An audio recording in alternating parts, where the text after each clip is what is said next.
Hi, I'm Sean, and this is Mark. And today we're going to talk about the science of charisma. And this is part of a three-part series that we got in discussion about what is charisma? What's the history of it? Can you replicate it? Even people that don't feel they have a lot of charisma, could they apply a couple simple models that would actually allow them to exude charisma? So that's what we're going to be exploring today. But I feel like I need to be honest.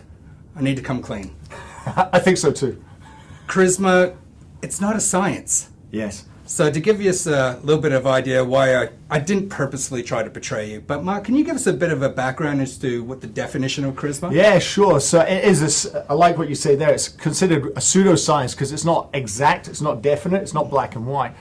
The actual history of the word itself comes from Latin and Greek, and it's actually from grace, from heaven. There's a divine, and there is actually an X factor then too. It's your special gift or your special talent as a part of charisma. That's where the word has come from and expanded on. And so when you look at the actual definition that way, there's always going to be an X factor. No, we'll circle back to that. But it's also been adapted now, and charisma is associated more with warmth, care, and kindness. And that's more a common definition, accepted standard for what it really represents these days. Yeah, so when you say X factor and divineness, I think we can all think about people in our lives or people on the screen, and we'll talk a bit more about that a little 100%. Bit later. But what I wanted to do is talk about some of the elements that make up an X factor. So we're talking about energy. Yes, you say? Absolutely. Somebody's energy, what they exude. And I think that's where you can tapping, that idea of a special gift. It's tapping what's your natural strengths and your special gifts and being authentically true to that would definitely constitute that X factor as well. And I believe that there would be some behavioral traits as well underlining. Absolutely, behavioral traits. We're going to get into the behavioral traits in the second part of this content as well.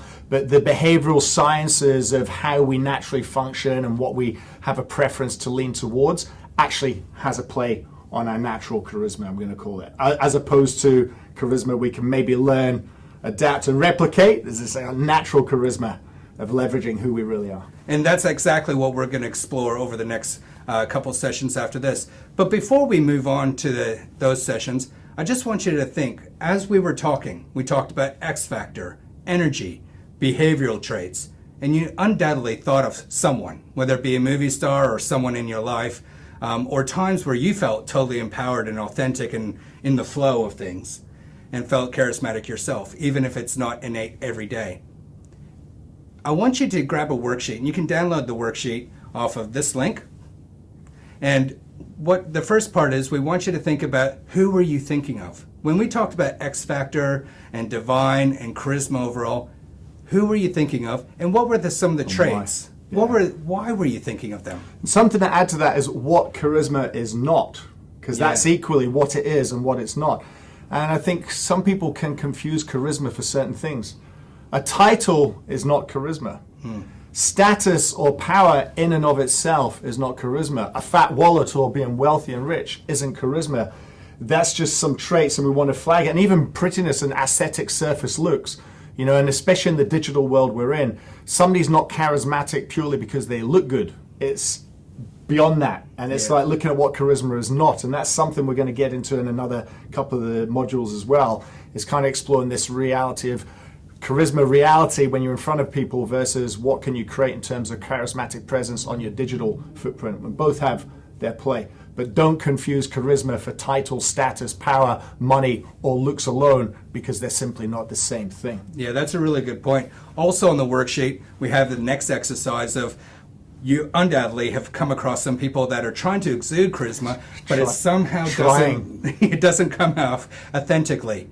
We want you to record who that person is and what are the reasons that kind of gave them away. What were the traits? What were the things that they did that you just didn't, this person's not for me. Yeah. Now, we're not talking about preference of personality types. We're going to talk about that in the next section. But what we are talking about is the obvious faking of charisma. Correct. All right, so if you can grab those two pieces, who exudes it really well, and what are some of the traits, and who tries it, doesn't go so well, and what are some of the traits there. And we'll catch you on the next segment where we talk about disc profiling and how you can start setting yourself up for success on authentic charisma.